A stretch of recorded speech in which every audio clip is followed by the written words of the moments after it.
السلام علیکم ناظرین، آج ہم اس ویڈیو کے اندر حضرت نوح علیہ السلام کا ایک واقعہ بیان کریں گے، جس میں حضرت نوح علیہ السلام نے ایک کشتی تیار کی کہ جب رب تبارک و تعالی کا حکم ہوا کہ اے نوح تم کشتی تیار کرو، ان قریب عذاب نازل ہونے والا ہے، تاکہ تم اپنا اور اپنے اہل ایمان کا بچاؤ کر سکے۔ حضرات گرامی، اللہ تعالی نے جب قوم نوح پر عذاب نازل فرمانے کا ارادہ فرمایا تو حضرت نوح علیہ السلام کو ایک کشتی تیار کرنے کا حکم دیا، تاکہ وہ اس کے ذریعے اپنا اور اپنے ساتھ اہل ایمان کا بچاؤ کر سکے۔ ارشاد ہوا، اور کشتی بناؤ ہمارے سامنے ہماری حکم سے، ہم نے وحی بھیجی ان کی طرف کہ بناؤ ایک کشتی ہمارے سامنے ہمارے حکم کے مطابق۔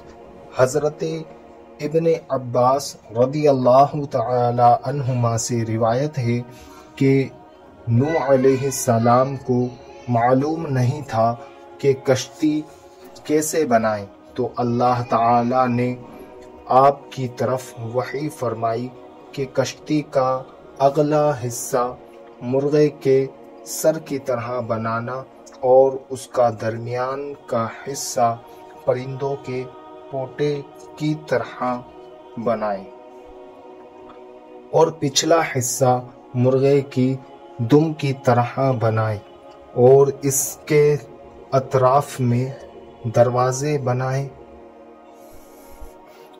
میخوں سے مضبوط کر دیں، سوائے نیچے والے اطراف کے۔ ہر طرف میں تار کول کی لپائی کر دیں۔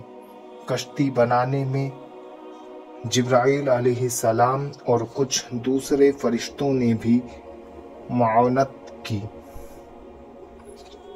کشتی نوح کی لمبائی 300 ذراع 450 فٹ اور چوڑائی 50 ذراع 75 فٹ اور اونچائی 30 ذراع 45 فٹ تھی۔ یہ کشتی ساگوان کی لکڑی سے تیار کی گئی تھی، جس کے تیار کرنے میں 2 سال صرف ہوئے۔ یہ کشتی 3 منزلہ تھی۔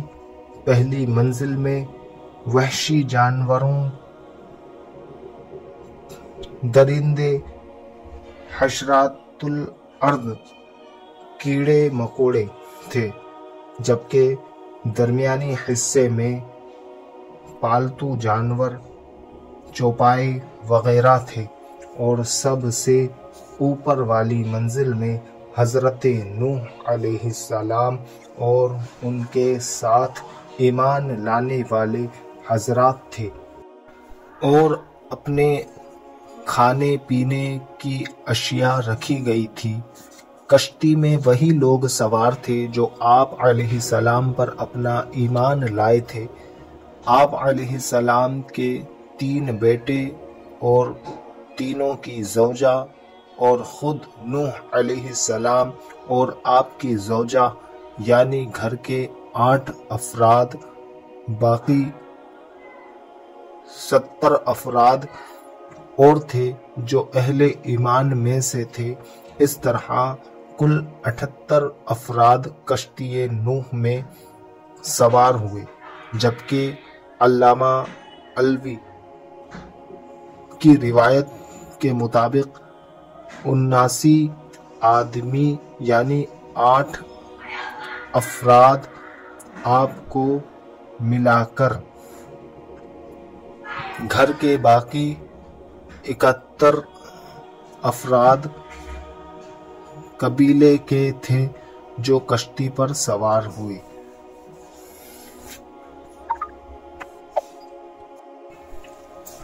حضور صلی اللہ تعالی علیہ وسلم نے فرمایا، جب نوح علیہ السلام نے ہر چیز کے 2 جوڑے کشتی میں سوار فرمائے تو آپ علیہ السلام کے ساتھیوں نے عرض کی کہ حضور ہم کیسے اطمینان سے بیٹھ پائیں گے، یا فرمایا چوپائے کیسے آرام سے بیٹھیں گے جبکہ ہمارے ساتھ شیر بھی ہیں۔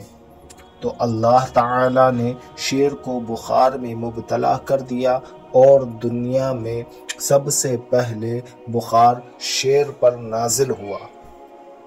بخار کی تکلیف کے سبب وہ اطراف میں موجود انسانوں اور جانوروں وغیرہ کو کوئی نقصان نہیں پہنچا سکا۔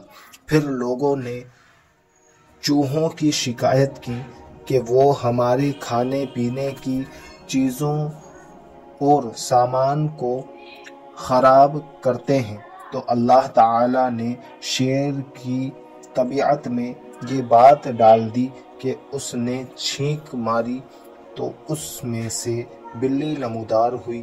بلی کو دیکھ کر چوہے چھپ گئے۔ اس بات پر سب کا اتفاق ہے کہ کشتی کی بلندی 30 گز تھی۔ اس کی 3 منزلیں تھیں، ہر منزل 10 گز پر مشتمل تھی۔ کشتی کا دروازہ چوڑائی میں رکھا گیا۔ اس دروازے پر ایک ڈھکنا بھی تھا جسے بند کر کے پانی کے داخلے کو ناممکن